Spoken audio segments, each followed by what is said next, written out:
Hello again, YouTube. This is Dr. Kendo, and I'm here with Scribblenauts Unlimited, the object editor commentaries. This is where I create gaming, movie, TV, sometimes nerd and geek culture-related items. In the object editor, I make whatever is most popular or most requested by the most amount of people each week, and here we are continuing the Undertale characters, because Sans and Papyrus were actually the characters that I showed off in the last episode of this series. And so you can see that we've started off with a rounded-shaped little child. This is Aiden Sagawa as the source object, and it's to create a character that I am going to just announce first off before I say any names or anything. I don't know what is a spoiler, I guess, for Undertale and what isn't, and how far along some of you are and how some of you are not in the game. So perhaps it's a spoiler to name off the player character. That's actually why I've just called it player at the top right now. But of course, this is Frisk for those who don't know. So you have been warned. Anything else in this episode could be a spoiler. There's a number of characters that we're doing, but again, I'm going through all of them. And so Micah is what we just put down for the arms. Micah is also the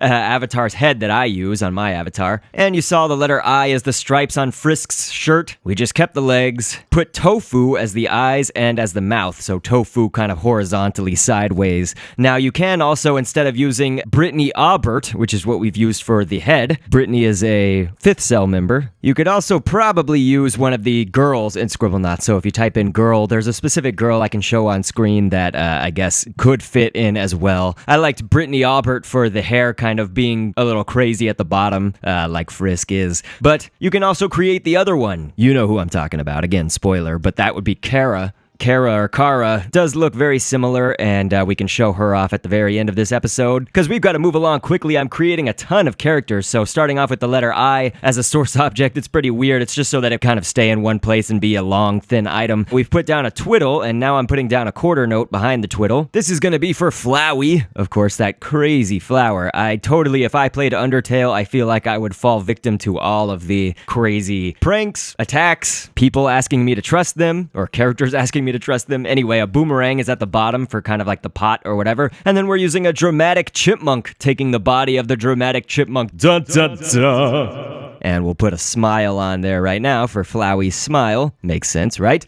And so now that we've got this all situated, we can start putting on the petals. So I'm going to use a stone for kind of these two bottom petals. And then the shapes are a little bit strange, with all that pixely looking style of art, I guess, in Undertale. And so we've taken the body of a kiwi. So obviously the kiwi bird, not the kiwi fruit. And then a twiddle is going to be actually these top petals right here that we're doing. We did twiddle twice. Say that a million times fast. And also with that, we're going to kind of two-part each of these petals. So a marshmallow is going to be the other part of the petals on either side. And so you can see that coming together right here. To get things, it's like the letter I is very small, and we've built obviously past the letter I, off of it, I guess, in Scribblenauts here. And so if you ever want to build off of something or build away from the grids that you're limited to, you can by just kind of resizing, so make it big so that it will move over farther, and then shrink it back down to a smaller size. So like, for instance, we just did it with these 29-page library arm shapes, to be the lines within the petals and things. And now I'm doing it once again with this 29-page library arm shape, this little straight one.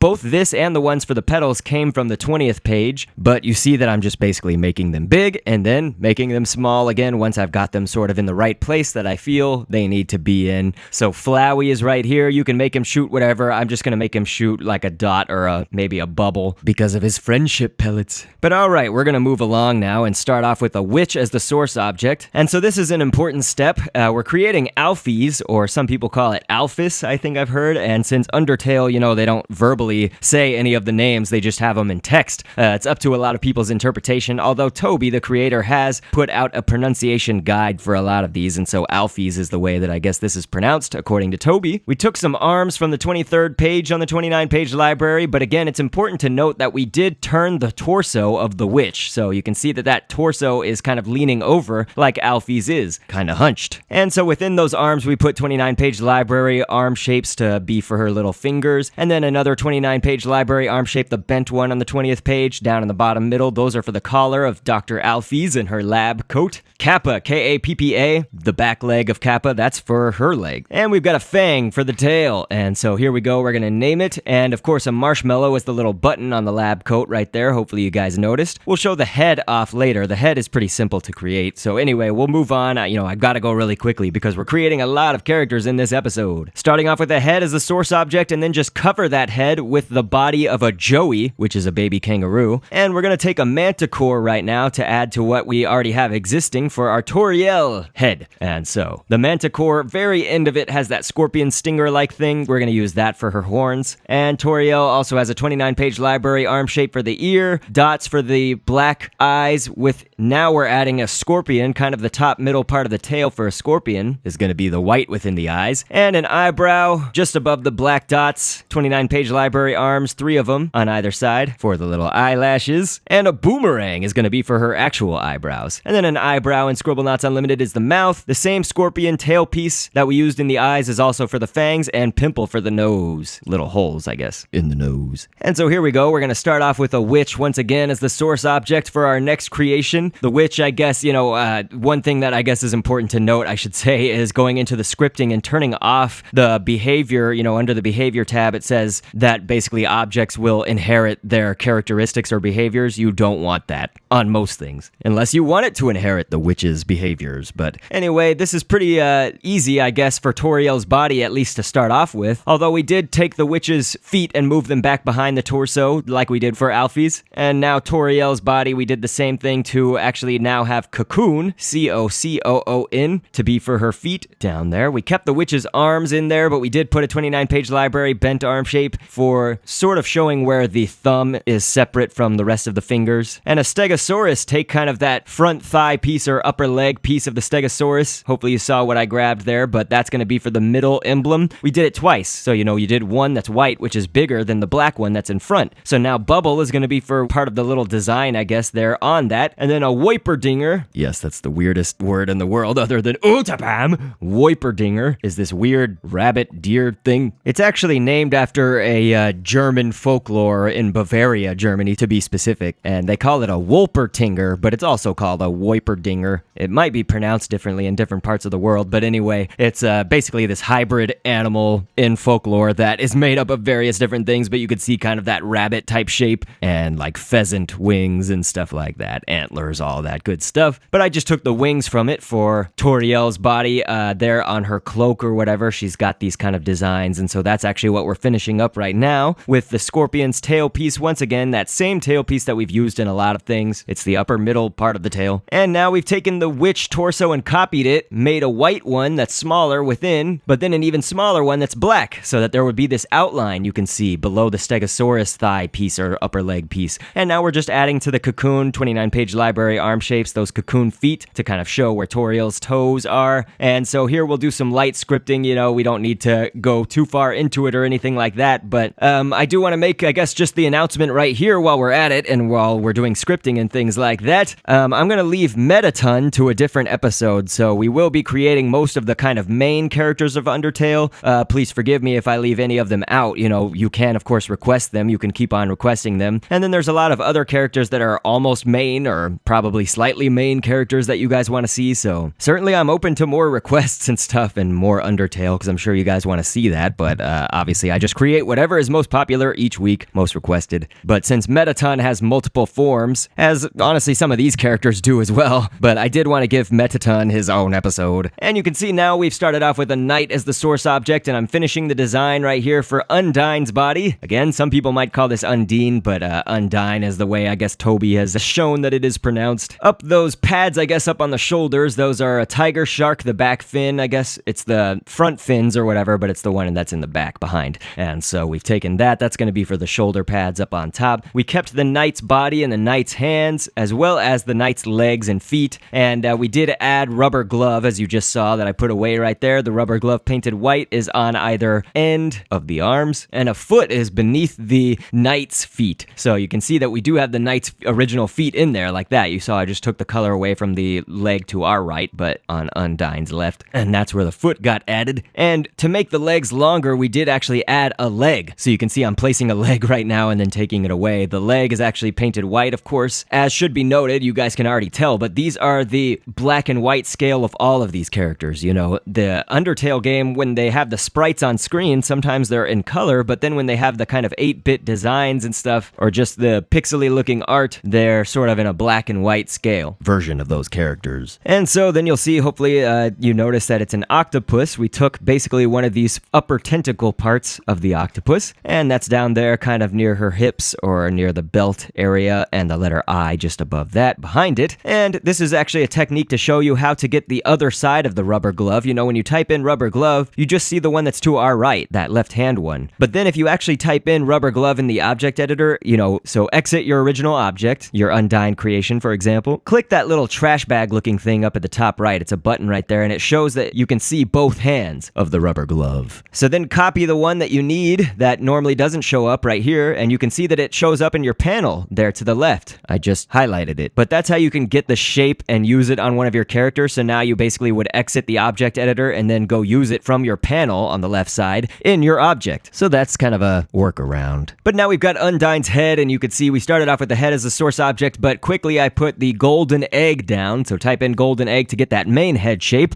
A hammerhead shark. We're going to take that front fin right there. That's actually going to be turned around upside down like this, painted white, and you also want one that's black, that's bigger behind it. That's going to be for the main part of the eye, and tofu is what we put right there for the line within the eye. Undyne sort of has those predator eyes almost. She's got the vertical slit eyes. You can see that the line beneath her eye right here, that curvy bag or line right there, is a 29-page library arm shape, again from the 20th page, top right corner. And what else we got? We got a mango spear for the mouth that's painted black, of course, and then all these parts that I just took away the color from but then painted them black again, those were octopus tentacle parts as well. Golem's shoulder piece, we can type that in and grab that, and you flip that upside down, that back shoulder piece of a golem, that's sort of for Undyne's blacked out eye right there. That's like an eye patch, I guess. And then we also have Fang, of course, twice for the teeth within that mango spear. And I'm highlighting now the sort of hair that's in the back. That's an ivory. So you can type in ivory and sort of push it way back behind the head here. Now you have multiple choices for this. I'm actually going to go back to a different design, but I did want to show you, you can use the tail of the lionfish, or you can do what I'm going to do instead, which is a beta. When you color this beta tail black, it will have the sort of white lines in it as well. That can serve for a good ear, I guess, for Undyne, you know, these ear type things or whatever that are on the side of Undyne's head, or Undine. Somebody is, you know, granted going to be like, you pronounced it wrong, but it's actually not wrong. I mean, whatever you guys pronounce it like is how you pronounce it. It's never actually been pronounced aloud in the Undertale game, to my knowledge. But here we go. We'll create Asriel's head now. And so Asriel, you can see that there is a similar kind of shape and everything to Toriel because we use the Joey's body and the 29-page library arm shape that's bent on the 20th page, bottom middle, that's the ear. And you can see, hopefully,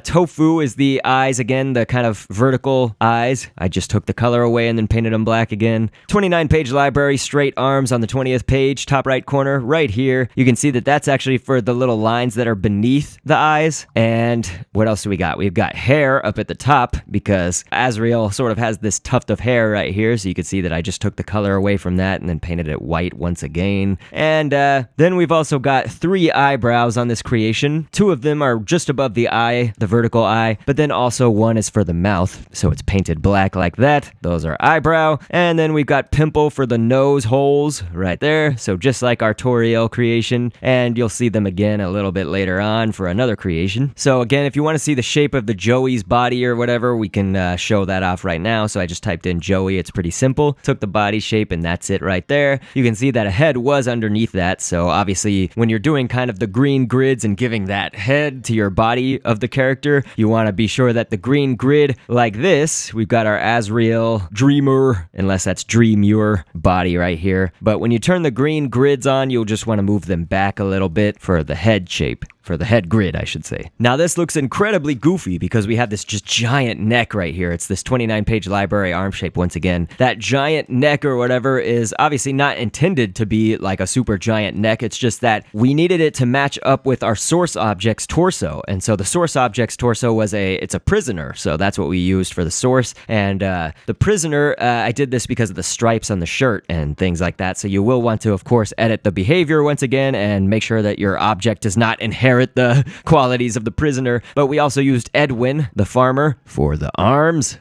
But we also have a cocoon, once again, for the feet. We'll show that in a second. Dancer's legs are going to go over the source legs, so we did keep those on so that hopefully our item wouldn't sink into the ground too much. Cocoon, you guys can see how to spell that once again, but those are the feet, just like on our Toriel. And so I think our character looks good, but you can obviously see that now the neck is a little bit better in place, with the head on top of it. It looks a lot better, so. Hopefully you noticed also an eyebrow is just below the neck, sort of for the collar of the shirt. The letter I for the stripes on the arms. Okay, so we started off with a bodybuilder as the source object. I am quite sure you could go with a lot of different things, but I liked the bodybuilder for specific reasons that you'll see in just a second. The shoulder pads are the tail of a stegosaurus, and then we've got these bat wings that are on either side there on his chest. 4 of them, because 2 are white and 2 are black to go over the white. Pearl in the middle. A golden egg is going to be for sort of the main part of the chest, and then we've got an octopus tentacle once again. It's not only there beneath the chest to show sort of it's white to show some definition in there, but also on the leg right there for some more detail and stuff. And you could see that I took the color away from the legs. Those are the original bodybuilder legs on there, and we've also got a star. The star is on the torso, but underneath the chest. That's just for these kind of multiple little spikies heading in each direction. A clown nose for the hands, cocoon for the feet, and I kept the original bodybuilder arms on, but I also did add to that, you'll see in a second, we did put little toes on the cocoon feet once again. Hopefully you also noticed that I put a hammerhead shark's fin, the front fin, down there on the star, near his hips. And so an amber was what I added just above the clown nose on the arms, so it's like some extra padding and stuff that's on his arms. And so we've also got it's like the bicep, I guess, of a shambler, so the upper part of a shambler's arm, Shambler, and that's just for some detail on the arm on that side it's our right, but to his left for Asgore. And you can see that we're creating Asgore with a lot of his kind of just battle-ish armor or whatever, like the cloak is not covering it all up. The cloak is on the back, that's a witch's torso twice for a white outline with the black mane color. And now we're working on Asgore's head, so this is a head as the source object with a glue kind of in front of it for the snout area, and then a grass is going to be for the crown because we're going to move it does have 3 points in the Undertale game, the crown does, on his head, and so I moved that 4th point that's in grass behind the horn, and those horns are tusk, Tusk,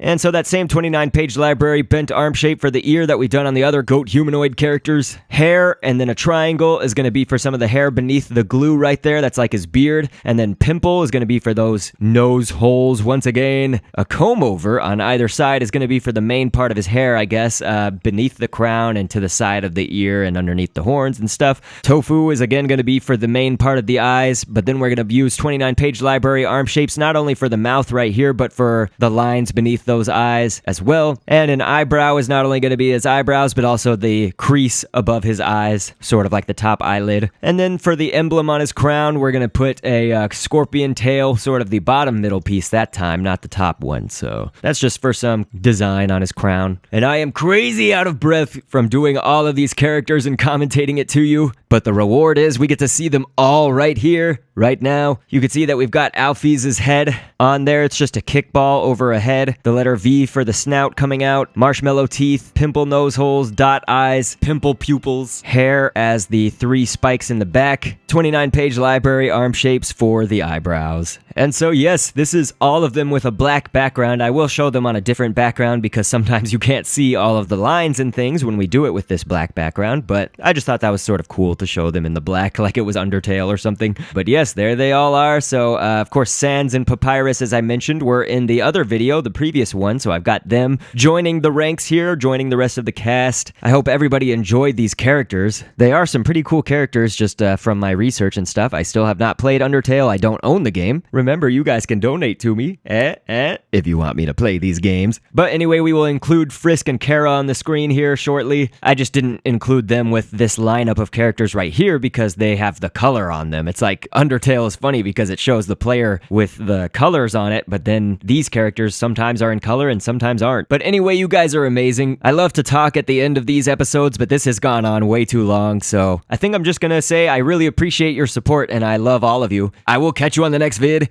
and thanks for viewing. Do as there like a spectacle so you can be the viewer and down the road of twists and turns, always anxious to see what's within. We can look ahead to the point of no return, to the rest of our lives as the spectacle begins. I've been down the road of